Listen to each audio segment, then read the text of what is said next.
এই সরকার বিভিন্ন কথা বলার উদ্দেশ্য হচ্ছে যে তাদের যে পায়ের তলে মাটি নেই, জনবিচ্ছিন্ন, এটা হারে হারে তারা এই আন্দোলনে বুঝতে পেরেছে যে সাধারণ পাবলিকও তাদেরকে নেই।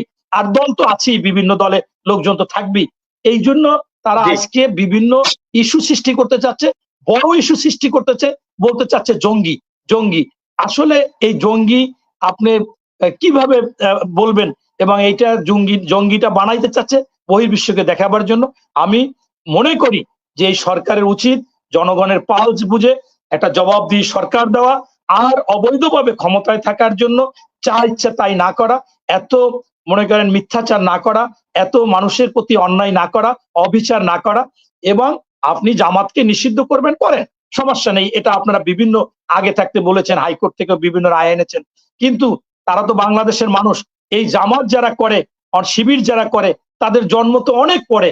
আজকে 53-54 বছর দেশ স্বাধীন হয়েছে, সেখানে মনে করেন যে ছেলেটা কোঠা আন্দোলন করছে তার বয়স 26, 25, 22, 30-এর মধ্যে, সেই ছেলেটা কিভাবে রাজাকার হয়, রাজাকারের বাচ্চা হয়?